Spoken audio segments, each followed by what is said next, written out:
हिंदुस्तान के अंदर जो हिंदू भाई आरएसएस और बजरंग दल और दूसरे जो संगठन हैं वो सिर्फ बोलते हैं, अमल नहीं करते। मैंने अभी मनुस्मृति का एक मंत्र पढ़ा, यथा वायुम समा श्रुते सर्व जीवंते जंतवः तथा ग्रस्तामा वर्तते तारा शरामा। कितना अच्छा पैगाम है मनुस्मृति में। अच्छी बात है। इस मंत्र को मैंने खुद से खोज कर ढूंढ कर इसकी तहकीक की है और इसका हिंदू नालंदा विशाल शब्द सागर उस डिक्शनरी के अंदर एक एक लफ्ज का मतलब मैंने ट्रांसलेट करने के बाद तब आप लोगों के सामने मैं इसको पेश कर रहा हूं। अब से पहले भी तकरीर में कई जगह पेश कर चुका हूं। मनुस्मृति का मंत्र है, बहुत अच्छा पैगाम। यथा वायुम समाश्रिते, इस मंत्र को समझना हो तो एक हदीस सुनिए। या माशर शबाब मन इस्तता मिनकुमुल बाअ,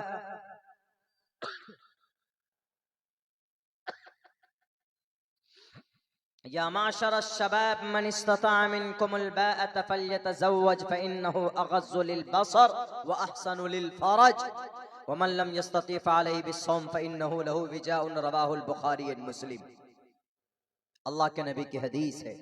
इस हदीस का मतलब क्या है? इस हदीस का मतलब है, ए नौजवानों, या माशर शबाब, ए नौजवानों, मन इस्तता मिनकुमुल बाअ, अगर तुम्हारे पास शक्ति है तो शादी करो, बैंक बैलेंस है, बीवी को खुश रख सकते हो, उनकी जरूरत को पूरी कर सकते हो तो शादी करो। क्यों? फ़इन्नहु अग़ज़्ज़ु लिलबसर व अहसनु लिलफ़रज, तुम्हारे शर्मगाह की हिफाजत होगी और तुम्हारे निगाह की भी हिफाजत होगी। वमन लम यस्तति, जिसके पास ताकत नहीं है, पैसे नहीं है, घर नहीं है, फिजिकल रिलेशन कायम नहीं कर सकता बीवी के साथ, तो क्या है उसके लिए? फ़अलैहि बिस्सौम, रोजा रखो। फ़इन्नहु लहु विजाउन, इसलिए कि रोजा इंसान की शहवानी कुव्वत को रोजा तोड़ता है। कितना अच्छा पैगाम है। सेम यही चीज है, यही चीज सेम। यथा वायुम, ऐ नौजवानों, समाश्रिते सर्व जीवंते जंतवः, जैसे, बल्कि मिसाल देके समझाया यहां पर, जैसे इंसान की जिंदगी के लिए हवा जरूरी है, ऐसे ही इंसान की पवित्र जिंदगी के लिए शादी जरूरी है। पवित्र जिंदगी के लिए अगर पाक जिंदगी गुजारना हो तो शादी जरूरी है। कौन कह रहा? मनुस्मृति कह रही है बात। वो मनुस्मृति जिसके नाम के कसमें खाते हैं, चिल्लाते हैं मनुस्मृति मनुस्मृति मनुस्मृति, अमल करने पर आ जाओ तो सबसे पहले मुजरिम कौन बनेगा? उत्तर प्रदेश का लाल बुजक्कर। मन मंत्र में क्या है? शादी करो, पवित्र जिंदगी गुजरेगी। लाल बुजक्कर साहब ने शादी की है। लाल बुजक्कर समझते हैं?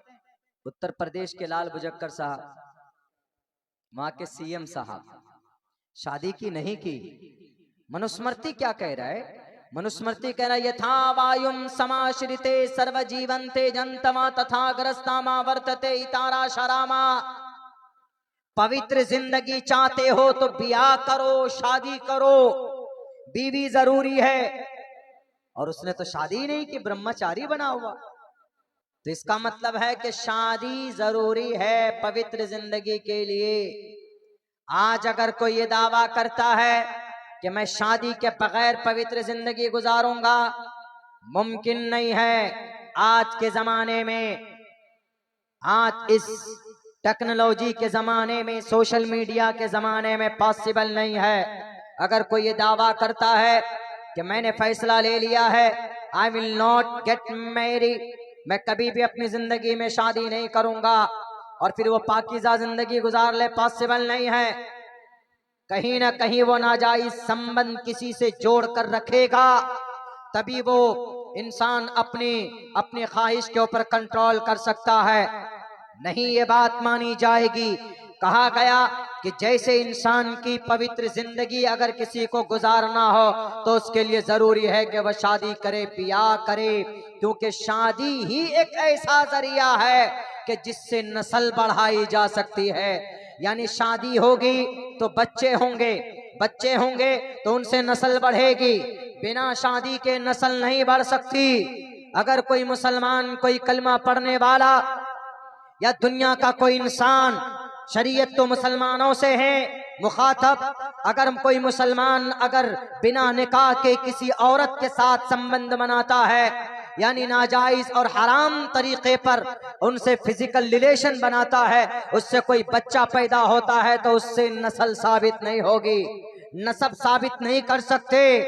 नसब हरामियुन नस्ल वो बच्चा होगा, इसलिए कि नाजायज और हराम तरीके पर अगर कोई रिश्ता बनाता है, बच्चा पैदा होता है तो उसकी नस्ब हम साबित नहीं कर सकते। उसी को कहा जाता है हराम ज़ादे। हरामी जो जुमला है, गाली है, ये उसी को बोलते हैं जिसके माँ और बाप का पता ना हो, उसको हरामी कहा जाता है। यहाँ पर कहा गया तथाग्रस्तामा वर्तते इतारा शरामा, कि अगर नस्ल को बढ़ाना है, अगर गृहस्थ को आगे बढ़ाना है, गृहस्थ का मतलब खेती करना, बीज डालते हैं, खेती पैदा करते हैं, फिर फरोख्त करते हैं, लोग खरीदते हैं, लोगों की जिंदगी बनती है। ऐसे ही मिसाल देकर समझाया, यथा वायुम समाश्रिते सर्वजीवन्ते जन्तमा तथाग्रस्तामा वर्तते हितारा शरामा। ऐ नौजवानों, अगर पवित्र जिंदगी गुजारना है तो शादी करो, क्योंकि शादी एक ऐसा काम है कि शादी के जरिए से तुम खुशी की जिंदगी गुजार सकते हो, और शादी ही एक ऐसा रास्ता है जिससे तुम नस्ल बढ़ा सकते हो। जो लोग शादी नहीं करते, दो खामियां हो सकती है, दो गलती के अंदर, दो गुनाह के अंदर उनकी जिंदगी जा सकती। एक तो ये कि वो पाकीज़ा जिंदगी नहीं गुजार सकता, कहीं ना कहीं जरूर मुंह मारेगा, वो नाजायज संबंध कहीं ना कहीं बनाएगा, नाजायज रिश्ते बनेंगे। और दूसरा बड़ा गुनाह ये होगा कि उससे नस्ल कभी नहीं बढ़ा सकता। जिसकी शादी नहीं होगी, बीवी नहीं होगी, तो नस्ल कहां से बढ़ाएगा। तो इसीलिए सिर्फ बोलने से नहीं होगा, अमल करना होगा। और मुसलमान अल्हम्दुलिल्लाह अगर कुरान बोलता है तो कुरान की तालीम के लिए मदरसा बनाया है। पूरे भारत के अंदर, पूरे मुल्क हिंदुस्तान के अंदर सिर्फ मस्जिद की तादाद ढूंढ ली जाए तो 8 लाख मस्जिदें पूरे मुल्क हिंदुस्तान के अंदर है, जिनमें से तकरीबन 3 लाख मस्जिद के अंदर मदरसे चलते हैं। अल्हम्दुलिल्लाह मुसलमान कुरान बोलता है तो मुसलमान कोशिश करता अपने कुरान के मुताबिक जिंदगी गुजारे। मेरे भाइयों, लेकिन आज एक अलमिया है हमारे पास, हम मुसलमान भी अब अपनी मनमानी जिंदगी गुजारने लगे हैं। यानी हम लोग अब कुरान से रिश्ता तोड़ रहे हैं। ज्यादा लंबी बात नहीं होगी, अभी तो हम फजीलत कुरान पर बड़ी लंबी लंबी बातें हम लोगों ने अच्छी बातें सुनी हैं, हजरत मौलाना से भी, उनसे पहले मुकर्रिर से भी। अमल की सख्त ज़रूरत है। अब यहाँ हम बताते हैं कि आज जो मुसलमान इतना पिट रहा है, लुट रहा है, उसकी वजह सिर्फ ये है कि मुसलमान कुरान के अहकामात पर मुसलमानों का अमल इतना मजबूती के साथ नहीं जितना होना चाहिए। आज जो हमारे हर मस्जिद के नीचे मंदिर ढूंढने की कोशिश की जा रही है, ये मुसलमानों की बदअमली का नतीजा है। अर्ज़े फ़लस्तीन गजा पट्टी में 18,000 बच्चे शहीद कर दिए गए। बच्चे सिर्फ 1 से 2 साल की उम्र जिन बच्चों की है, उन बच्चों की लिस्ट उठाइए तो 18,000 बच्चे हैं। अगर उन बच्चों को सजा दी गई है तो उम्मत मुस्लिमा के गुनाहों की सजा उन बच्चों को दी गई है। यूक्रेन, ईरान के अंदर जो मुसलमानों के साथ वहाँ पर जुल्म सितम किया जा रहा है, वो उम्मत मुस्लिमा की गलत करतूत, उनकी बदआमालियों का नतीजा उन लोगों को भुगतना पड़ रहा है। इसलिए आज उम्मत मुस्लिमा को ये फैसला करना होगा कि कुरान को मानते हो तो मुकम्मल तौर पर कुरान पर अमल करने की कोशिश करो। कुरान पर अमल करने के लिए 4 टांग 4 हाथ पैर की जरूरत नहीं है, स्पेशल इंसान बनना जरूरी नहीं। बल्कि कुरान करीम पर अमल करने के लिए अगर आप इरादा कर लें तो आप के लिए बहुत आसान। कुरान सख्त नहीं है। लोग कहते हैं, एतराज करते हैं कि कुरान बहुत सख्त है, अहकामात बड़े जबरदस्त है। इसमें देख लो, अगर कोई चोरी करता है तो कुरान में है अस्सारिक़ु वस्सारिक़तु फ़क़्तऊ ऐदियहुमा, चोर चोरी करने वालों के दोनों हाथ काट दो।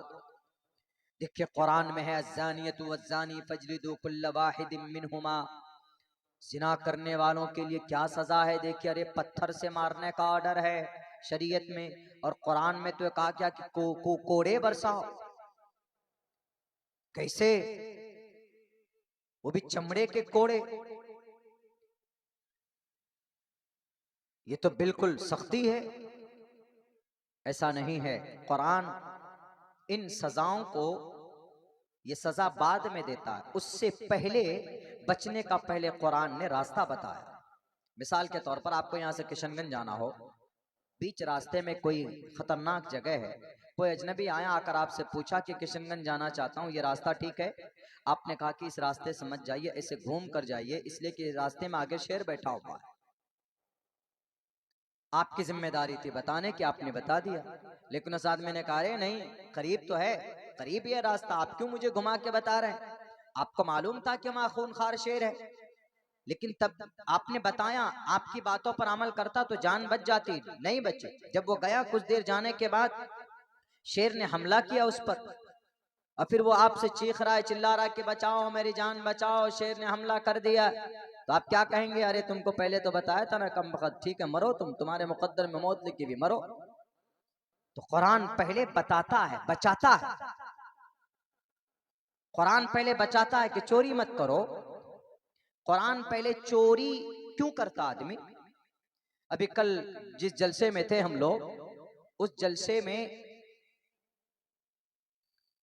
एक लेडीज जो खिदमत का काम कर रही थी, लेडीज पंडाल में खाना खिलाना, औरतों को देखना, उनकी निगरानी करना, ये काम थी। और उस मदरसे के अंदर में काफी दिनों से वो लेडीज काम कर रही थी। माशाल्लाह बड़ी मुखलिस थी, और बहुत पैसे जमा चंदा कर करके उन्होंने अपनी तनख्वाह को, मेरे ख्याल से बरसों से 2-2.5 लाख रुपए उन्होंने जमा किए कैश, और कुछ उनके कुछ सोने चांदी के गहने भी थे। जलसे में आई, कुछ जालिम नौजवान, चोर, कमबख्त, लुटेरा, उसके घर पे जाकर टोटल 2.5 लाख कैश और जो भी था सोना और चांदी का बंधा हुआ सब कुछ उठाकर लेकर चला गया। अब बताइए, उस औरत से पूछो कि तुम उस चोर को क्या सजा दोगी अगर वो मिल जाए? तो इसीलिए खुदा का कुरान कहता है अस्सारिक़ु वस्सारिक़तु फ़क़्तऊ ऐदियहुमा, हाथ काट दो। जिसकी चोरी होती है ना, उससे पूछो जाकर। और चोरी आदमी कब करता है? तो हमने पूछा कि भाई यहाँ के लोगों को, यहाँ के नौजवानों को क्या इतनी गैरत नहीं है कि किसी गरीब घर में चोरी कर रहा है, वो उसके महीनों और बरसों के पैसों को लूट रहा है? तो बोला मौलाना वो लोग तो कुछ और बोलते, डराग्स, ऐसे बोला डराग्स की वजह से चोरी हो रही। चूंकि उधर की लैंग्वेज थोड़ी, मालदा की तरफ की लैंग्वेज थोड़ी ज्यादा वो है, हालांकि आप ही का बंगाल है वो भी, लेकिन यहाँ की इतनी सख्त नहीं होती। जैसे आसाम में कुछ अलग होती है। आसाम में हम एक मतलब प्रोग्राम में गई थी, शायद नवंबर की अक्टूबर की, शमशाद साहब हमको स्टेज पे बैठा दिया, पहले ले जाके चले गए। चूंकि महफिल क़िरात का प्रोग्राम था, मुसाबके का था, तो बहुत दूर दूर से कुर्रा हजरात आए। तो हमने कहा कि चलो भाई अच्छा मौका है, कुरान करीम सुनने का मौका मिलेगा। और जब कुरान अच्छी आवाज़ में ढंग से अगर पढ़ा जाए तो सुनने का मज़ा ही कुछ और आता। नहीं तो चले जाइए आप यहाँ पर, देखिए आपके ठिकरी बारी में जो देखिए कितनी अच्छी तालीम होती है। और फिर अल्हम्दुलिल्लाह आपके इस मकतब में, आपके इस इदारे में खुद कारी साहब, मौलाना साहब मेहनत करते हैं। आप जाइए ज़रा तजवीद से बच्चे की क़िरात सुनिए तो सुनने का मज़ा ही कुछ और होता। अल्हम्दुलिल्लाह कुरान करीम के अच्छे पढ़ने की वजह से नाचीज़ को दारुल देवबंद की मस्जिद छत्ता में 6 महीने इमामत का मौका मिला। जब कुरान अच्छा पढ़ेंगे तो सुनने का मजा ही कुछ और होता है, बहुत अच्छा लगता है। तो हमको स्टेज पे बैठा दिया, ले जाके बैठ गए जी। अब बीच बीच में, अब वो लोग चूंकि सिर्फ मेरी ही तकरीर उर्दू में हिंदी में होनी थी वहां, बाकी टोटल निजामत और अशार जो भी हैं और कुरान करीम की आयत तो बस अरबी में तिलावत समझ रहे थे कि हाँ कुरान पढ़ रहे हैं, वरना सब कुछ उनकी आसामी जुबान। उन्होंने बीच बीच में मेरा नाम लिया, एक मर्तबा नाम लिया, मैंने सोचा नंबर आ गया मेरी तकरीर का, मैं उठ गया अपने जाने लगा। बोला नहीं नहीं हुजूर, बशुन बशुन ऐसे कुछ बोला, हाँ बोशन बोशन। मैंने कहा अच्छा नंबर नहीं है, नाम क्यों लिया? बोला आपकी तारीफ के लिए बोल रहे थे। मैंने कहा अच्छा भाई चलो, बैठ गए। 15-20 मिनट के बाद हमने सोचा शायद इस मर्तबा नंबर आ गया। नाम लिया, अब्दुल्ला सोलीम सीमांचल। अब नाम तो समझ में आता, मेरे नाम की आसामी क्या लगाएंगे, वो ज्यादा सोलीम कर देंगे, पेश लगा देते हैं, राउंड करते हैं। तहजीब एक कल्चर है। भारत के सबसे बड़े हिस्से में बांग्ला जुबान बोला जाता है, इतना किसी भारत के इतने बड़े एरिया में नहीं बोला जाता जितने आपके ये बंगाल और आसाम, ये सब एरिया, त्रिपुरा वगैरह चले जाएंगे तो तकरीबन यही जुबान बोली जाती। तो उन्होंने बोला तो हमने मेरा नाम सुनने का, अरे मेरा ही नाम लिया जा रहा, लगता नंबर आ गया। फिर दोबारा फिर हम खड़े हो गए। बोला नहीं नहीं हुजूर बैठिए, अभी नंबर नहीं आया। हमने कहा मेरा नाम ले रहे हो भाई, कंफ्यूज हूँ। 2 मरतबा लिए नाम, हमने सोचा कि अब छोड़ो बैठ के ही रहो, नाम लेगा इसमें अब उठना ही नहीं है, देखना ही नहीं उधर। आधे घंटे के बाद उन्होंने फिर मेरा नाम लिया। मैंने सब मेरी तारीफ कर रहे, मैं बैठा रहा, अब मेरा नाम लेके सब मेरे मुंह को देख रहे। हमने कहा क्या हुआ? बोला हुजूर आपका नंबर आ गया। हमने कहा अरे पहले से 2 मरतबा बोला खड़ा हुआ आप, इसीलिए हमने सोचा कि इस मरतबा भी तारीफ कर रहे हैं। बोला नहीं नहीं आपका नंबर आ गया। तो वैसा हो जाता है कभी कभी, जुबान की उसकी वजह से आदमी कंफ्यूज में पड़ जाता है, कंफ्यूजन हो जाती है उसको। तो कहां से बात चली थी, मेरे जहन से निकल गया।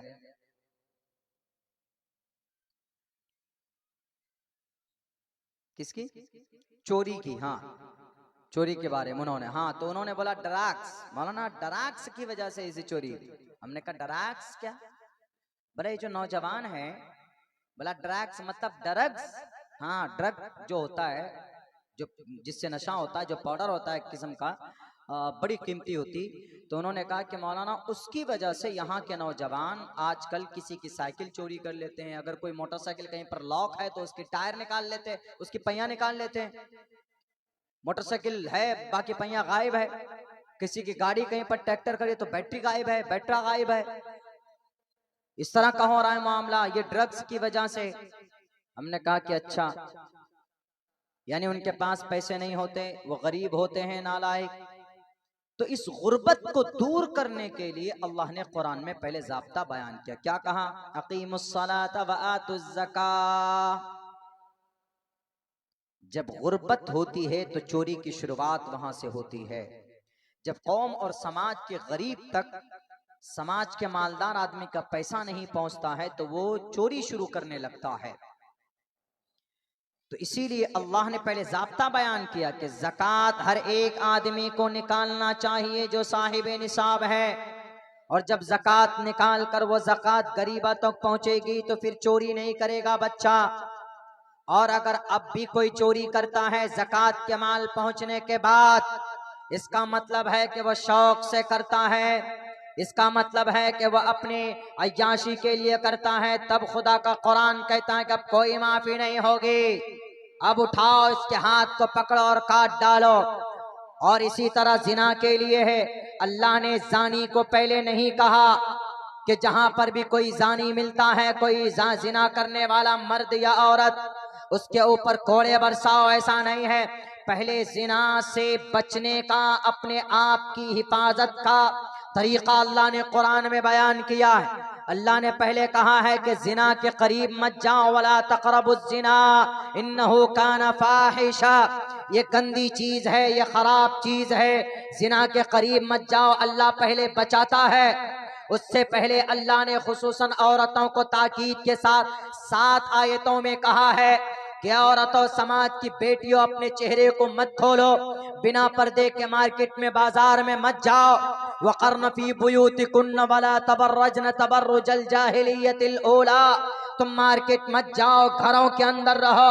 और तकरीबन 70 अहादीस ऐसी हैं जो इस बात पर दलालत करती है कि समाज की औरतों को, समाज की बेटियों को मलबूस होना चाहिए अपने कपड़ों में, यानी don't show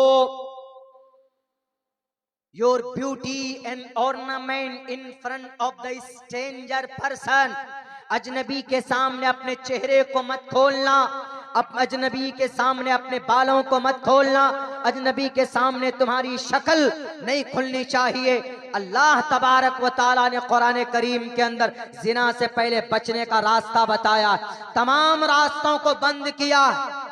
instead of that, उसके बावजूद भी अगर कोई जिना करता है, यानी इतने सारे बचाने, इतने सारे रूल रेगुलेशन के बाद अगर कोई कातिल कत्ल करता है, अगर कोई मर्डरर बनता है, तो उसको पुलिस वाला ये नहीं कहता कि नहीं भाई चलो तुमसे पहली गलती हो गई है, तुमको सजा नहीं सुनाएंगे, तुम पर एफआईआर नहीं करेंगे। नहीं, पहले पुलिस वाला पकड़ेगा तो कहेगा क्या तुमको नहीं मालूम है कि ट्रैफिक को तोड़ना बहुत बड़ा अपराध है? क्या तुम्हें नहीं मालूम है किसी को थप्पड़ मारना ये क्रिमिनल है, ये क्राइम है, ये जुर्म है? आदमी को बताया गया पहले, लेकिन अगर कोई नहीं मानता है, जुर्म करता है, जब दुनिया जैसी अदालत के अंदर उनको फांसी की सजा दी जाती है, तो जो तमाम जहानों की अदालतों का आदिल बादशाह है, जो तमाम जजों का जज है, जो तमाम सुप्रीम कोर्ट के चीफ जस्टिस का चीफ जस्टिस है, तो वो क्यों नहीं सजा दे? उस अल्लाह ने तो कई जगह पर कहा, कुरान में कहा, हदीस में कहा, वाकयात को लेकर के कहा कि लोगों जिना के करीब मत जाओ। लेकिन अगर समाज का कोई बेटा जिना करता, समाज की कोई बेटी जिना करती, तो अल्लाह तबारक व तआला ने कहा कि अब उसके बदन पर 100 कोड़े बरसाओ। क्यों? उसको पहले समझाया गया है। अगर नहीं माना तब है ये ऑर्डर कि अच्छा हर धर्मी मानना बताने के बाद भी नहीं माना तब सजा है। जो लोग कुरान पर उंगली करते हैं ना, कुरान में ये गलत है, कुरान में वो गलत है, वो कमबख्त समझते नहीं है कुरान के सियाक व सबाक को। पहले कुरान तो इतनी अच्छी किताब है, इतना अच्छा अल्लाह का कलाम है कि पहले बहुत मौके फराहम करता है। जैसे ये सूद है, हम लोग सूद लेते हैं, मैं तो नहीं लेता, अलियाज़ बिल्लाह, अल्लाह हिफाजत करे। सूद, बंधन लोन हर घर में है। अभी 3 रोज पहले मैं अपने घर अम्मी अब्बा के पास गया तो देखा कि पड़ोस में 2 नौजवान की बाइक है। अब वो हमने पूछा एक लड़के से,